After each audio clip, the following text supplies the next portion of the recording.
दूसरे पर लगातार वार और पलटवार कर रहा है। अब ईरान ने एक बार फिर अमेरिकी ठिकानों पर हमला करने का दावा किया है। वहीं ईरानी मीडिया के मुताबिक कुवैत, जॉर्डन, बहरीन और इराक के इरबिल में अमेरिकी एयरबेस को जुल्फिकार, क्रूज और पावे मिसाइलों से निशाना बनाया गया। इस बीच बहरीन के अल जुफैर में 3 धमाकों से हड़कंप मच गया, जिसके बाद अमेरिकी सैन्य ठिकानों की सुरक्षा बढ़ा दी गई। दूसरी ओर सऊदी अरब ने यमन के हूती ठिकानों पर हवाई हमला किया। वहीं ईरानी कमांडर मेजर जनरल अब्दुल्लाही ने अमेरिका को खुली चेतावनी देते हुए शहीदों का बदला लेने की धमकी दी।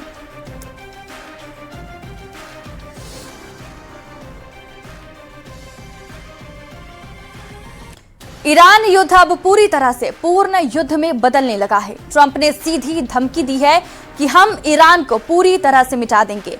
ट्रंप ने यहां तक दावा किया है कि अमेरिकी वायुसेना ईरान के परमाणु ठिकानों को पूरी तरह मिटाने वाली है।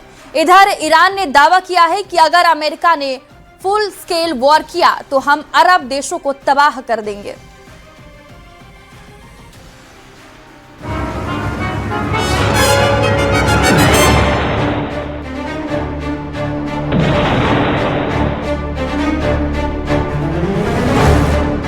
ट्रंप ने किया पूर्ण युद्ध का ऐलान, ईरान के सर्वनाश की तैयारी।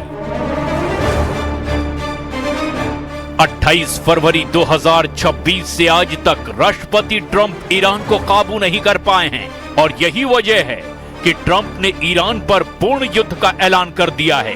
ट्रंप के आदेश पर सेंटकॉम ने ईरान के सर्वनाश की तैयारी कर ली है। वहीं दूसरी तरफ ईरान ने अपने ड्रोन, अराश और सेजल मिसाइल से पूरे अरब में युद्ध के आपातकाल जैसे हालात पैदा कर दिए हैं। पश्चिम एशिया से इस वक्त की सबसे बड़ी और खौफनाक खबर भी सामने आ रही है। अमेरिका और ईरान के बीच जारी जंग को 13 दिन हो चुके हैं। बीते 13 रातों की भीषण बमबारी ने पूरे मिडल ईस्ट को बारूद के ढेर पर ला खड़ा किया है। हॉर्मुज की खाड़ी से लेकर जॉर्डन के रेगिस्तान तक, कुवैत के एयरबेस से लेकर ईरान के बंदरगाहों तक आसमान से सिर्फ मिसाइलें बरस रही हैं और जमीन पर सिर्फ तबाही के निशान दिखाई दे रहे हैं। अमेरिकी सेंट्रल कमांड यानी कि सेंटकॉम ने ईरान के सैन्य और नागरिक इंफ्रास्ट्रक्चर पर अब तक का सबसे बड़ा हमला बोल दिया है। दावा किया जा रहा है कि अमेरिका के राष्ट्रपति ने दो टूक कह दिया है कि ईरान को हम नरक यानी जहन्नुम बना देंगे। ईरानी क्रांति गार्ड्स यानी IRGC ने जॉर्डन और कुवैत में मौजूद अमेरिकी ठिकानों को बैलिस्टिक मिसाइलों और सुसाइड ड्रोन से निशाना बनाया। अब तक अमेरिकी सैनिकों की मौत का आंकड़ा 18 तक पहुंच चुका है। इस वक्त अमेरिका के फाइटर जेट टॉमहॉक मिसाइलें पूरे ईरान में चुन चुन कर सैन्य ठिकानों को निशाना बना रही है। ईरानी विदेश मंत्री अब्बास अराक्ची ने कहा कि ये जंग तभी खत्म होगी जब मैदान जंग में अपर हैंड ईरान के पास होगा। डोनाल्ड ट्रंप ने ईरान को अल्टीमेटम देते हुए कहा है कि 50,000 अमेरिकी सैनिक हाई अलर्ट पर हैं और अमेरिका हर हाल में ईरान से हॉर्मुज छीन लेगा। 13 दिन से तूफानी हमले, अब फुल स्केल वॉर का ऐलान। बीती रात अमेरिकी सेंट्रल कमांड ने ईरान के तटीय और सैन्य ठिकानों पर लगातार देर रात भी भीषण बमबारी की है। लेकिन इस युद्ध की आग अब केवल फारस की खाड़ी तक सीमित नहीं रह गई। वॉशिंगटन से अमेरिकी राष्ट्रपति डोनाल्ड ट्रंप का वो सख्त बयान सामने आ चुका है जो सीधे तौर पर एक पूर्ण स्तरीय युद्ध यानी फुल स्केल वॉर की आहट दे रहा है। ट्रंप ने चेतावनी दी है कि यदि ईरान ने अंतर्राष्ट्रीय समुद्री मार्गों पर जहाजों को निशाना बनाना बंद नहीं किया तो अमेरिकी वायुसेना ईरान के बुनियादी इंफ्रास्ट्रक्चर, पावर ग्रिडों और पुलों के साथ उसके सबसे गुप्त परमाणु ठिकाने पर ऐसा हमला करेगी जो इतिहास का सबसे बड़ा प्रहार होगा। Are Russia and China helping Iran? And if so, how? Well, Senator, as the chairman alluded to, there's definitely adversary alignment, attempts to do so, and there are many ways that we deter that, some of which are, and the depth and extent of it ought to remain classified, and it should, but there are ways in which both of those countries are limiting at different levels, enabling some of the things Iran is doing. Yes. General Kane, would you like to add? Sir, I'd rather not opine on the specifics because that would divulge what we know, and I never want the adversary to know what I know. I just want to know it. Iran के खिलाफ पूर्ण युद्ध, Trump की क्या है मजबूरी? आखिर क्यों अमेरिका अब ईरान पर पूर्ण युद्ध थोपने की कगार पर पहुंच चुका है? पिकैक्स माउंटेन के 100 मीटर नीचे आखिर ऐसा क्या छिपा हुआ है जिसे ट्रंप तबाह करने पर आमादा हैं? और ईरान की आंख के बदले आंख वाली रणनीति दुनिया को किस ओर लेकर जा रही है? अमेरिकी राष्ट्रपति डोनाल्ड ट्रंप का ये आक्रामक रुख कोई अचानक लिया गया फैसला नहीं है। इसके पीछे पेंटागन की एक सोची समझी सैन्य और आर्थिक रणनीति काम कर रही है। अब जरा इसे भी समझ लीजिए। वॉशिंगटन में अमेरिकी प्रतिनिधि सभा ने ईरान युद्ध और उससे जुड़ी सुरक्षा जरूरतों के लिए 95 बिलियन का आपातकालीन बजट पास कर दिया है। इसमें से 73 बिलियन सीधे ईरान पर सैन्य अभियानों और मिसाइल स्टॉक को रिप्लेस करने के लिए आवंटित किया गया है। ये इस बात का सीधा सबूत है कि अमेरिका इस युद्ध को लंबे समय तक और पूरी ताकत से लड़ने की तैयारी कर चुका है। ट्रंप ने 24 जुलाई को आधिकारिक बयान जारी करते हुए एक अभूतपूर्व घोषणा की। उन्होंने कहा कि ईरान के द्वारा हॉर्मुज में जिन वाणिज्यिक जहाजों और कार्गो को नुकसान पहुंचाया गया, उसकी पाई की भरपाई अमेरिका के द्वारा जब्त की गई ईरान की सरकारी संपत्ति से की जाएगी।